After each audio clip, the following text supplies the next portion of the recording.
History story دیکھنے والے تمام ناظرین کو میری طرف سے السلام علیکم ورحمۃ اللہ۔ امید کروں گا میرے تمام دوست بہن بھائی خیر و عافیت سے ہوں گے۔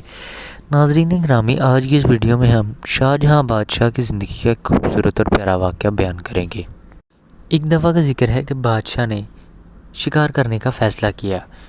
جب وہ شکار کرنے کے لیے جنگل میں روانہ ہوا تو شکار کرتے کرتے بادشاہ اچانک اپنے ساتھیوں سے بچھڑ گیا اور شکار بھی نظروں سے اوجھل ہو گیا۔ بادشاہ نے واپس جانے کا فیصلہ کیا تو اسے دور دور تک کوئی رستہ نہ نظر آیا۔ بادشاہ کو اچانک بھوک اور پیاس نے بہت ستایا تو بادشاہ نے تھوڑی ہی دور چلا تو اسے ایک چرواہا نظر آیا اور اس نے چرواہے سے کہا کہ مجھے ایک گلاس پانی کا دو۔ چرواہے نے کہا میرے پاس پانی تو نہیں ہے، اگرچہ اس نے ایک دودھ کا گلاس دھو کر بکری کے نیچے سے بادشاہ کو پیش کیا۔ جب بادشاہ نے وہ گلاس دودھ کا پیا، بادشاہ کو بہت خوشی ہوئی چرواہے کی اس خدمت گزاری پر۔ بادشاہ نے کہا میں تمہیں 2 گاؤں انعام کے طور پر دوں گا۔ چرواہے نے جب یہ بات سنی، چرواہا بہت خوش ہوا۔ بادشاہ نے کہا ایک کاغذ اور قلم لاؤ۔ اب جنگل میں کاغذ اور قلم کہاں؟ تو بادشاہ نے کہا کوئی بات نہیں، تم کوئی درخت کا پتا ہی لے آؤ۔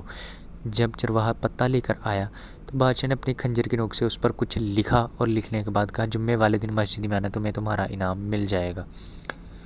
چرواہا خوشی خوشی اپنے گاؤں واپس چلا گیا اور گاؤں جب واپس گیا تو بکری جس جگہ پر وہ باندھتا تھا، بکری باندھتے وقت بکری وہ پتا کھا گئی جس کے اوپر لکھا تھا بادشاہ نے اپنی خنجر کی نوک سے۔ جب چرواہے نے یہ دیکھا تو چرواہا پاگل ہو گیا اور ہر وقت یہی الفاظ پکارتا رہتا، بکری 2 گاؤں کھا گئی، بکری 2 گاؤں کھا گئی۔ اس کے بعد آخرکار جمعے کا دن آیا اور چرواہا مسجد کی طرف روانہ ہوا۔ جب مسجد کی طرف روانہ ہوا تو وہ کیا دیکھتا ہے کہ بادشاہ سمیت تمام لوگوں نے دعا کے لیے ہاتھ اٹھائے۔ چرواہا اسی وقت الٹے قدم مڑا اور ہر وقت پھر وہ یہ الفاظ پکارتا کہ داتا مجھے جب بھی دے گا چھپڑ پھاڑ کے دے گا، داتا مجھے جب بھی دے گا چھپڑ پھاڑ کے دے گا۔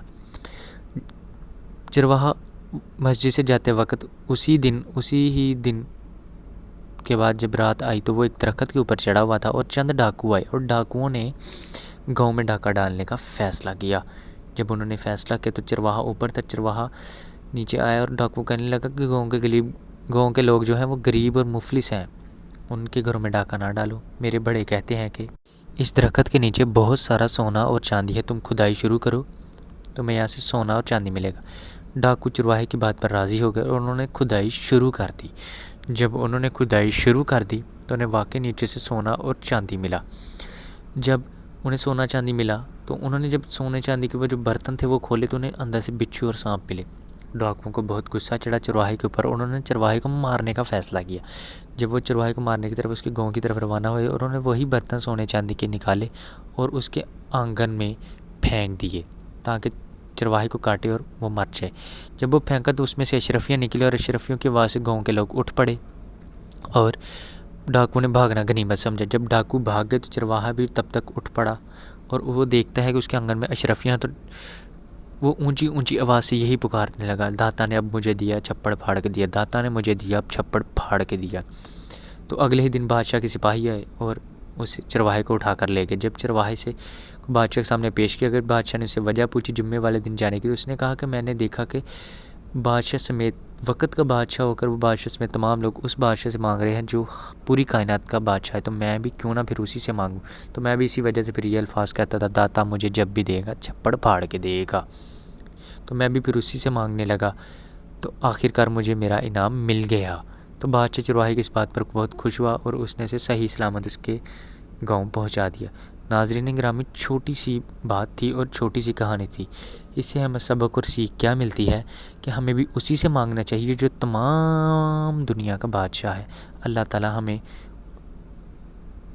اپنے آپ کا محتاج رکھے، کسی کا نہ محتاج رکھے، اور ہمیں اللہ سے ہی مانگنے کی توفیق ملے، آمین آمین۔ ناظرین گرامی، جاتے جاتے صرف 2 باتیں کہوں گا۔ اگر میرا کہانی اچھی اور پیاری لگی ہے تو چینل کو کر دیں سبسکرائب اور لائک کے بٹن کو بھی دبا دیں اور بیل آئیکن کے نوٹیفیکیشن کو بھی دبا دیں تاکہ ہم بار بار ملتے رہیں، اس طرح کی خوبصورت اور پیاری کہانیاں بیان کرتے رہیں۔ آخر میں ایک بات کہوں گا، اگر میرے کسی بہن یا بھائی کے پاس اچھا اور پیارا اور سچا واقعہ ہے تو وہ ہماری Gmail ID پر ہم شیئر کر سکتا ہے، ہم اس کا وہ واقعہ ضرور چلائیں گے۔ اللہ حافظ۔